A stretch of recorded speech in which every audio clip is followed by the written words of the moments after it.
तुमच्या जाहिरातीसाठी एक संधी मोठ्या प्रेक्षकांपर्यंत पोहोचवा. व्यवसाय असो किंवा इव्हेंट, विकासनामासोबत जाहिरात करा. स्क्रीनवरील नंबरवर आजच संपर्क करा. विकासनामा, तुमचा आवाज, तुमची जाहिरात. तसंच विकासनामाला सबस्क्राईब करा आणि अपडेटेड रहा. नमस्कार, मी विकास मिरगणे. विकासनामा डिजिटल प्लॅटफॉर्म मध्ये आपलं सर्वांचं स्वागत. नवी मुंबई महानगरपालिकेच्या निवडणुकीची रणधुमाळी सध्या सुरू झालेली आहे आणि प्रत्येक जण मोर्चेबांधणी करताना दिसून येत आहेत. अशाच भाजपच्या नेत्या, प्रामाणिकपणे पक्षासाठी काम करणाऱ्या सुहासिनी नायडू, महिलांसाठी सतत काम करणाऱ्या, निष्ठावंत म्हणून त्यांना ओळखलं जातं. आणि एक प्रभागामध्ये एक महिलांसाठी स्वतंत्र कक्ष असेल किंवा वेगवेगळ्या महिलांसाठी उपक्रम असतील किंवा अशा एक सामाजिक दायित्व करण्याचं काम त्यांनी प्रभागामध्ये अनेक वर्ष सुरू केलेलं आहे. अनेक ऑफर आल्या, मात्र आपण भाजप सोडणार नाही, आपण निष्ठावंत आहोत अशी ठासून सांगणाऱ्या सुहासिनी नायडू आपलं स्वागत आहे. खरं तर अनेक प्रभागामध्ये तुमच्या नावाची चर्चा सुरू आहे. सामाजिक सगळं काम करताय, कसं प्रवास आहे सगळा सध्याच्या स्थितीला? सर्वप्रथम भारतीय जनता पार्टीचा एक संस्कार आपल्यामध्ये आहे. आज तुम्ही बघताय की 10 वर्षापासून आम्ही भारतीय जनता पार्टीमध्ये कामं करत आहोत. कामं करत असताना राज्याची निवडणुका येऊन गेलेत, खासदारकी येऊन गेलेत. म्हणजे 2 खासदारकी झाले, 2 आमदारकी झाले. निवडणुका हा म्हणजे आज तुम्ही बघत असाल की 8 वर्षांनंतर येतोय निवडणुका. तर इतकं वर्ष जे आहे लोकांची जे काम आहेत त्यांना आम्ही मोस्टली प्राधान्य दिलेलं आहे. पक्षाच्या कामाला प्राधान्य दिलं आहे. तुम्ही बघितलं असेल पक्षाचे जे काम आहेत, सदस्य नोंदणी आणि जोमाता रेलाचं जेवढे योजना आहेत त्याला घरापर्यंत घेऊन जाणे, हे सगळं काम असतं. त्याच्या व्यतिरिक्त वॉर्डमध्ये लोकांची समस्या असतात, वॉटर मीटर, गटर, एज्युकेशन, त्यांचे आरोग्य, या सगळं प्रवासमध्ये कुठेही आम्ही कमी पडलो नाही इतकं वर्ष. म्हणजे आपल्या जनसंपर्क कार्यालयाच्या माध्यमातून आज 10 वर्ष सतत आपण लोकांच्या संपर्कात आहोत आणि काम करत आहोत. पण तुम्ही बघितल्या प्रभागामध्ये सगळ्या महिलांसाठी स्वतंत्र एक मदतीला धावताय, एक सामाजिक उपक्रम राबवणाऱ्या, स्वतःच्या खिशातून टाकणाऱ्या तुम्ही भाजपच्या जुन्या निष्ठावंत कार्यकर्ते आहे, कसं पाहताय? आज LIG MIG मध्ये आम्ही राहतो. हे जे आमचा प्रभाग आहेत त्यात LIG आणि MIG आणि HIG. HIG हा भाग खूप छोटा आहे, पण LIG आणि MIG भरपूर मोठा आहे. तर सोसायटीचे आतले जे कामं असतात, कॉन्डोनियमचे कामं, ते महानगरपालिका करत नाही. कॉन्डोनियमचे जे काम आहे, तर आपल्याला ह्या कामं करत असताना सोसायटीची जे कलेक्शन्स असतात, निधी असतात, ते फार कमी असतो. तर ते बऱ्याच लोकांनी आपल्याला संपर्क केला की मॅडम आम्हाला जिरा बनवून पाहिजे. काही लोकांनी खडी टाकून घेतल्या आपल्याकडनं. आज अमरदीप हा सोसायटी होती, त्यांचे जे शौचालय नव्हतं वॉचमॅनसाठी, बिल्डिंग फार कमी होती, म्हणजे 35-40 घरं असतील ह्या सोसायटीमध्ये. मग त्यांच्यासाठी पण तेवढं फंड अवेलेबल करणं मुश्किल होतं. त्यावेळी आम्ही जाऊन तिथे शौचालय बनवून दिले. लोकांचा इथे शिवमंदिर आहे, स्वखर्चेने केलं. शिवमंदिर आहे. माझं एकच ध्यास होतं की लोकांना आपण आपल्या जनसंपर्काला पासून म्हणजे आले आपला काही कार्य घेऊन ते निराश होऊन गेले नाही पाहिजे. आज शिवमंदिरचं प्रत्येक वर्षी भंडारा होतो. लगभग 2,000 ते 3,000 लोक तिथे महाप्रसादसाठी उपलब्ध असतात, लाभ घेतात. तर खाली मातीमध्ये बसायचे, तर तिथे आम्ही कॉन्क्रिटीकरण करून दिलं. 3 RCची गाडी आणली, ते टाकून लेबल वगैरे सगळं लावून त्यांना एक कट्टा बनवून दिलं, बेंचेस लावून दिले बसायला. आज त्या मंदिरामध्ये म्हणजे कीर्तन करण्यासाठी त्यांच्यासाठी आपण एक हे बनवून दिलं. तुम्ही बघा त्या साईडला कमर्शियल कॉम्प्लेक्स आहे, त्या कॉम्प्लेक्सला खाली उतरायला सीडी नव्हती, तिथे आम्ही लोखंडाची सीडी लावून दिलं. मग एक 2-3 सोसायटी अशी होत्या जिथे पाणीची लाईन खूप जुनी झालेली आणि ते सोसायटीचं अंतर्गतला खर्च असतं, त्या लोकांनी बोललं. मग ते आम्ही आपल्या प्लंबर्स लोकांना लावून त्यांना नवीन लाईन लावून दिलं. म्हणजे आपल्याकडे कोणी आलं ते निराश होऊन गेलेलं नाही. आपण प्रयत्न करत आहोत की त्याचं काम आपण कसं. अजून एक सोसायटी आहे इंद्रधनुष म्हणून, त्यांनी आपल्याला सोसायटीमध्ये ब्लॉकिंगसाठी बोललेलं. आम्ही प्रयत्न करत आहोत की आपण तेही करून देऊ. पण कसं आहे की हा सगळं करत असताना आपल्याला एकच असतो की म्हणजे मी आतापर्यंत असं फेकाफेकी करून म्हणजे मॅनिफेस्टो, म्हणजे बऱ्याच नगरसेवक लोक मॅनिफेस्टो बनवतात, त्या मॅनिफेस्टोमध्ये खूप मोठी मोठी वार्ता करतात, त्यातले 10% काम ते लोक करत नाही. आम्ही काम करून, तुम्ही नगरसेविका नाही तरी इतकं काम करता? आम्ही नगरसेवक नसताना महानगरपालिकेची पण बरंच काम करून घेतलं. तुम्ही महानगरपालिकेचा निधी, त्याचा योग्य वापर आम्ही केलेला आहे. नगरसेवक आणि जे माजी नगरसेवक होते ते प्रभावात नव्हते, 8 वर्ष गायबच होते.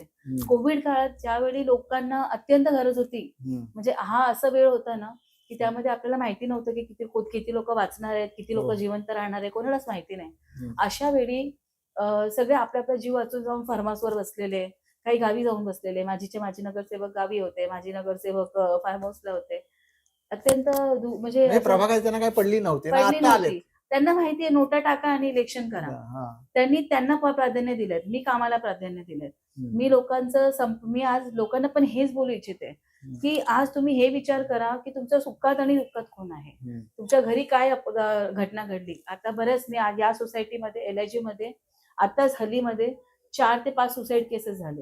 हम्म. रात्री हा हँग झाला. नगरसेवक माझी नगरसेवक कोणीच नव्हते. हम्म. आम्ही गेलं, पोलिसांना बोलवलं, त्यांना काढून. म्हणजे अशा वेळी आपल्याला जेव्हा नगरसेवकांची गरज असते, एक समाजसेवकांची गरज असते, पोलीस कचेरी असते, बरंच काय म्हणजे मानसिक त्रास पण लोकांना असतो. आरोग्याचा विषय असेल, कोणाचा घरी मृत्यू होतो, काय असतो, त्यावेळी नगरसेवक हे असणं खूप गरजेची आहे. अशा वेळी अगर लोक गायब असतात, कोविड सारखं लोकांमध्ये लोक गायब असतात, मग असल्या सेवक तुम्हाला हवी कशानं? तुम्ही फक्त छोटासा एक नोटा आणि ह्यांना प्राधान्य देऊ नका. तुम्ही विचार करा की तुमचा सेवक कोण आहे. हम्म. नगरसेवक हा राजा नाहीये, हा नोकर आहे, हा सेवक आहे, हा लोकांसाठी काम करणार आहे. आणि आज मी एज्युकेटेड आहे, सुशिक्षित आहे, पण मी लोकांचं नोकर म्हणून त्यांच्यामध्ये मी कधी तुम्ही बघितलं असेल, आज पक्षाचा पण कार्यक्रम असेल, मी तुम्हाला कधी पुढे नाही दिसणार. मी लोकांना पुढे हो. देते. ग्राउंड लेवलला तुम्ही काम ग्राउंड करणार. लेवलमध्ये मी कामं केलेत. मी कधी माझ्या स्वतःलाच लीडर म्हणून हे करत नाही. मी लोकांचं सेवक म्हणून लोकांमध्ये आहे आणि हे लोकांनाही माहिती आहे. तुम्ही जावा माझ्या प्रभागात, मी ओपनली चॅलेंज करून म्हणते, माझ्या प्रभागात तुम्ही 50 लोकांना तुमच्या लोकात धरा, त्यांना विचारा की इथे कामं कोणी केले. तुम्हाला नाही, तिकडनं या उत्तर कामाच्या देईल. जोरावर ह्यावेळेला संधी तुम्हाला मतदार देतील. नक्कीच देते. असं महापालिकेमध्ये महिलांसाठी कक्ष उभा करावा, सातत्याने पत्रव्यवहार केलेला आहे. ती एक तुम्हाला पाठपुराव्याला यश मिळालं, काय सांगाल? आता मधी प्रबोधन मावडे म्हणून आपल्या वॉर्ड ऑफिसर आलेले, तर मी त्यांच्याशी असं भेटायला गेले. त्यावेळी मी बघितलं आपला जे नवीन वॉर्ड ऑफिस ओपन झालेलं आहे, तिथे मी बघितलं की महिला म्हणजे वेटिंगमध्ये होत्या आणि रोड असं ह्याच्यावर बसलेले आहेत आणि त्यांना बेबीला फिडिंग करण्यासाठी तिथे जागा उपलब्ध नाहीये.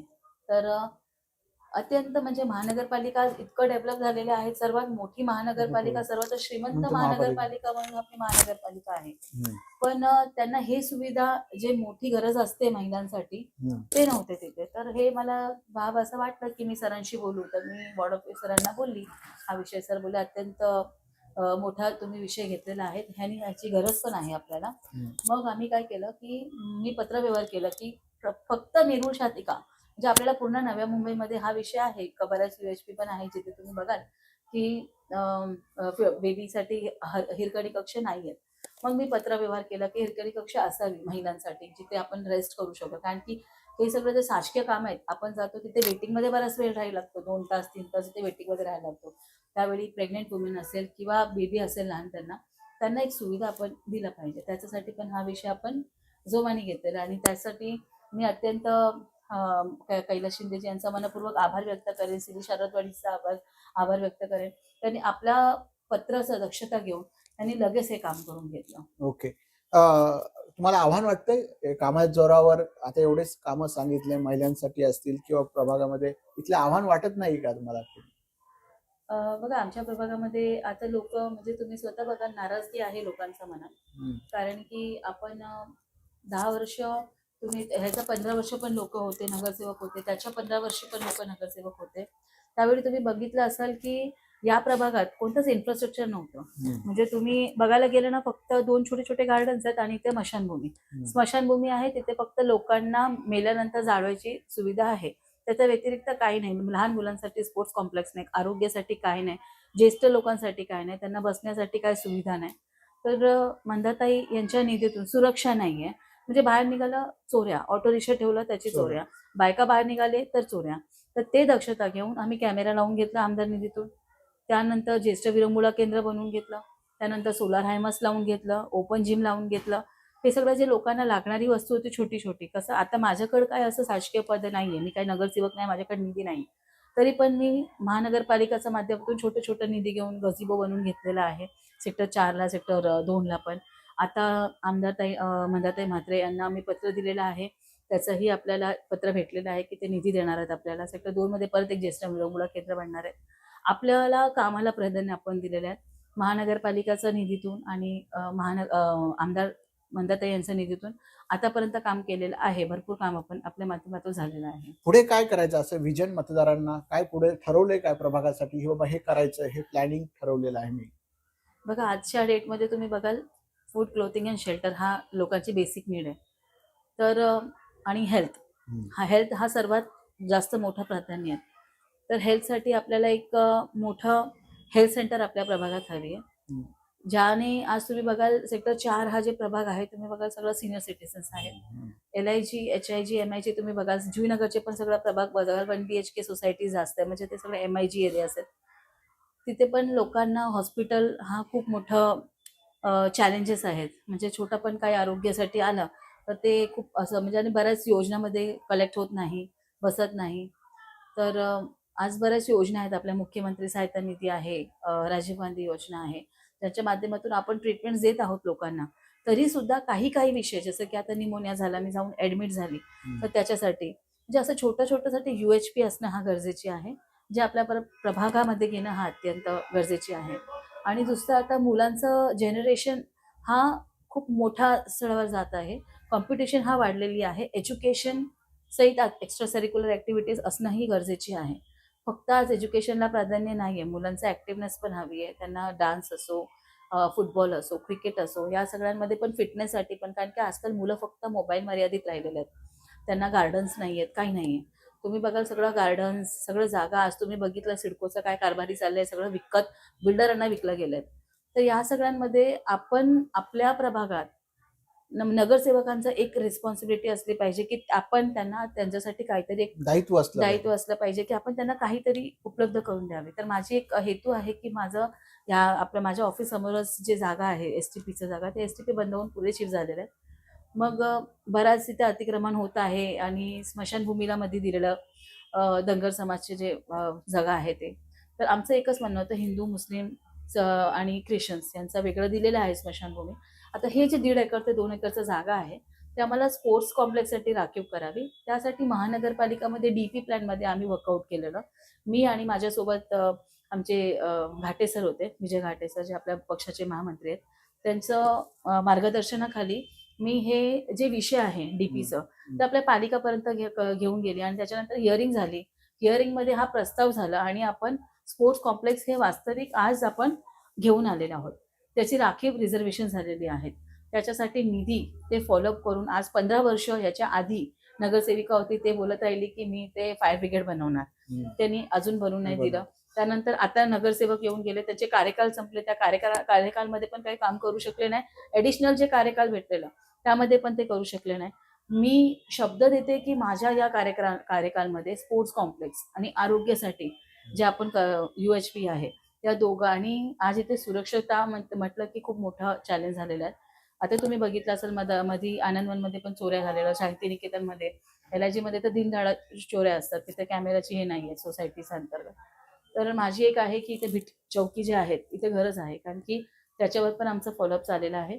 ते पण मी काही असेल मी ते पण बनवून घेणार लोकांचं सेफ्टीसाठी. कॅमेरा पण लावलेला आहे, पण कॅमेराच्या इथे पण असं म्हणजे मास्क घालून येतात, हात ठेवून येतात. मग पोलिसांना पण खूप त्रास आहे की त्यांना कसं पकडायचं, शोधणं कसं हे करायचं. तर एक बीट चौकी असणं गरजेचे आहे की ऍटलीस्ट भीती राहणार चोरांना की हा बाबा इथे पोलीस स्टेशन आहे, हा जे एरिया आहे ते सर्व्हेलन्स मध्ये आहे, तर सेफ झोन मध्ये आहे. तर एक आपल्याला एक सेफ झोन घोषित करणं हा गरजेचे आहे. भाजपा स्वबळ निवडणूक लढवण्याची तयारीत आहे, कसं वाटतंय, तयारी झालेली? भारतीय जनता पार्टी आणि जे आपली महायुतीची सरकार आहे ते अत्यंत, आज तुम्ही बघाल राज्यामध्ये केंद्रामध्ये खूप चांगलं काम चाललं आहे. महायुतीचं राज्यामध्ये खूप चांगलं काम चाललं आहे. पण आपल्या नवी मुंबई हे जे आहेत एकदम भारतीय जनता पार्टी स्वबळावर लढू शकतात तेवढे नगरसेवक आहेत, तेवढं भारतीय जनता पार्टीचे जुने पण सक्रिय कार्यकर्ते आहेत. बरेच लोक आहेत ज्यांनी 10 वर्ष, म्हणजे आता निवडणुका पण खूप उशिरा गेलेल्या आहे, 10 वर्ष निष्ठावंतपणे काम केलेलं आहेत. तर त्या सगळ्यांना पण संधी दिलं तर भारतीय जनता पार्टी नक्कीच म्हणजे कुठेही बंडखोरी न होता खूप छान पद्धतीने आपण महापौर भारतीय जनता पार्टीचं बसू शकतो. आदरणीय गणेशजी नाईक साहेब, आदरणीय मंदाताई म्हात्रे, संजीवजी नाईक साहेब, आपले कार्यसम्राट जिल्हाध्यक्ष डॉक्टर राजेश पाटील सर आणि आपले माजी जिल्हाध्यक्ष जे इतकं वर्ष म्हणजे कार्यरत राहिले आपले घरत सर, ते सगळं एक सक्षम नेतृत्व आहे. त्यांच्या अंतर्गत घडलेले सगळे नेतृत्व जे आहेत ते सक्षमच आहेत. तुम्ही त्यांच्या वॉर्डमध्ये सर्वे करा, तुम्हाला कळेल की भारतीय जनता पार्टीचा वावर इथे किती चांगला आहे. ताई, तुम्हाला खूप खूप शुभेच्छा. होत्या सुहासिनी नायडू, तुम्हाला सुद्धा उमेदवारीसाठी आणि भाजपासाठी महापौर होण्यास शुभेच्छा. धन्यवाद. धन्यवाद. तुमच्या जाहिरातीसाठी एक संधी मोठ्या प्रेक्षकांपर्यंत पोहोचवा. व्यवसाय असो किंवा इव्हेंट, विकासनामा सोबत जाहिरात करा. स्क्रीनवरील नंबरवर आजच संपर्क करा. विकासनामा, तुमचा आवाज, तुमची जाहिरात. तसंच विकासनामाला सबस्क्राईब करा आणि अपडेटेड रहा.